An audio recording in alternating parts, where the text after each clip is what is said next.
Hi guys, মাঘ বিহুৰ সকলোকে শুভেচ্ছা যাচিলোঁ। আৰু মই আজি দিনটো আমি কি কৰিলোঁ তাকে মই দেখাবলৈ গৈ আছোঁ। ৰাতিপুৱাই মাছ আনিবলৈ গ'লোঁ। দেখিছোঁ আপোনাৰ মাছ, আপোনালোকে যে সৰু সৰু মাছ দেখিছে, এইবিলাক সৰু মাছ নহয়। এটা প্ৰায় 7-8 কেজি হ'ব। আৰু এয়া দেখিছে আপুনি যিটো দাই মাছ কাটি আছে। তাৰপিছত আমি মাছ ল'লোঁ, লৈ আমি এতিয়া বৰ্তমান পিকনিক খাবলৈ আহিলোঁ। পিকনিকলৈ গৈ আছোঁ, আপোনালোকে দেখিছেই। আমাৰ ওচৰতে থকা যি আমচৈ বুলি কয়, সেই আমচৈ জেগাত লৈ আমি আহিছোঁ। বৰ্তমান মানুহ বেছি নাই, আজি অকল মানুহ 5জনহে। এয়া দেখিছে আমাৰ বাবুৱে গাড়ী চলাই আছে। আৰু এয়া আমি চাহ বাগানৰ মাজে মাজে আমাৰ গাড়ীখন গৈ আছে। মানুহ 5জন, 2খন গাড়ী লৈ পেলাই আমি গৈ আছোঁ। এয়া আমি গাড়ীত গৈ আছোঁ। এয়া আমি স্থলী পালোঁহি। ইয়াত ভাইটিয়ে কি কৰিছে এবাৰ আপোনালোকক জনাইছে। পানীটো ওলাই গৈছে। ঘৰৰ চাউল খাই সোৱাদ বেলেগ ইয়াৰ। জহা কৰি দিলে ভাল আছিলে আৰু অকণমান কৰি দিলে ভাল আছিলে। আৰু কি ক'ম, চাউলটো কি সেইটো গম নাপাওঁ, ঘৰৰ চাউল বুলি জানো খালি। বেছি ধোৱা কৰা নাই। আৰু এবাৰ 2 দিন হৈ যাব। সেইটো খালি হজম হৈ যায়। কেনেকুৱা চাউল নুধুলেই হয়, তথাপি ধুইছোঁ আৰু হ'বতো। এইফালে গাহৰি মাংসটো বনাই আছে। এইটো চাওক, পুৰা চাই দিয়ক। তেলটো অলপ বেছি আছে। ৰান্ধনি আৰু দুআষা কৰি দে তই।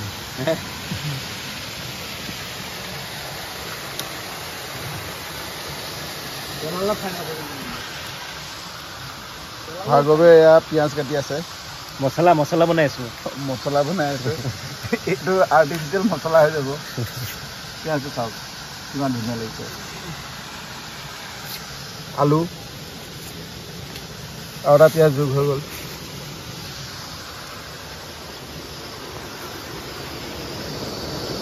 এইজনাই আজি গোটেই আমাৰ ছাৰ্ভিচ দিব।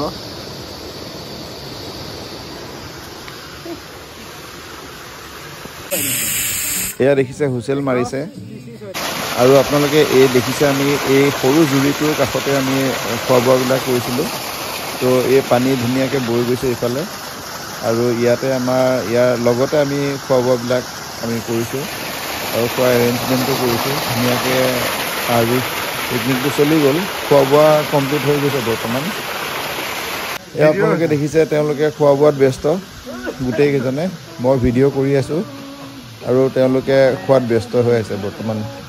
ৰান্ধি আছে, তেওঁলোকে কিছুমান খায়ো আছে। যিহেতুকে মানুহ অকল 5জনহে, আমি সৰু স্পীকাৰ এটা লৈ গৈছিলোঁ। সেই স্পীকাৰটো লগাই লৈ আমি গোটেইকেইজনে প্ৰথমতে খোৱা বোৱা কৰি ল'লোঁ। আৰু তাৰপিছত আমাৰ ডেন্সটো চাওক, এই কি ধুনীয়া ডেন্স চলি আছে।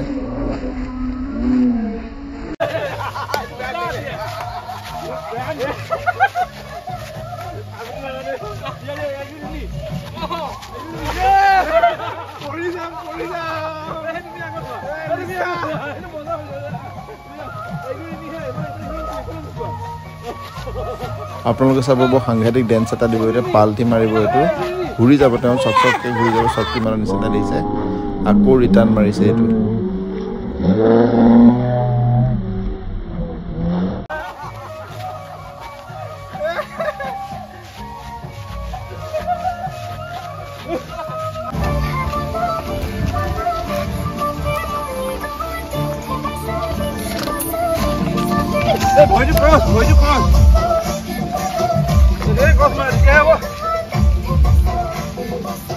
বৰ্তমান আমাৰ পিকনিক শেষ, গতিকে আমি গাড়ী ঘূৰালোঁ। এয়া আপোনালোকে দেখিছে, গাড়ী ঘূৰাই আমি ৰাস্তালৈকে ওলালোঁ। আৰু ৰাস্তাত ওলোৱাৰ পাছতে আমি গোটেইকেইজনে তাতে অলপ টাইম ৰখিলোঁ। ৰখি পেলাই আমি গোটেইকেইজনে কেইখনমান ফটো উঠি ল'লোঁ। ইয়াৰ পিছতে আপোনালোকে দেখিছে আমি এই ফটো উঠি ল'লোঁ গোটেইকেইজন, যিকেইজনে পিকনিক খাব গৈছিলোঁ আজি। তো পিকনিক খাই গোটেইকেইজনে ফটো উঠিলোঁ। ফটোখিনি উঠি পেলাই আমি এতিয়া বৰ্তমান আকৌ ঘৰৰ ফালে ৰাওনা হৈছোঁ। এয়া আপোনালোকে দেখিছেই, ঘৰলৈ আমি ৰাওনা হৈছোঁ গোটেইখন 2খন গাড়ী উলিয়াই পেলাই। এয়া আমি ঘৰমুৱা হ'লোঁ। আৰু আমচৈ এই যি মানে দুইফালে গছ গছনি আছিলে সেইফালে আমি আহি আছোঁ। এয়া আমাৰ আগত ড্ৰাইভাৰে গাড়ী চলাই আছে, লগত এজন বহি গৈছে আৰু এখন দলং দেখিছে, কি সুন্দৰ দলং। তো গতিকে ভাবিলোঁ ফটো এখন বা ভিডিঅ' এটা কৰিলে বেছি ভাল হ'ব, আপোনালোকেও দেখা পাব। আৰু এয়া দেখিছে আমি পথাৰৰ মাজে মাজে আমি আহি আছোঁ। এইটোৱে ভিডিঅ' আছিলে বৰ্তমানলৈকে।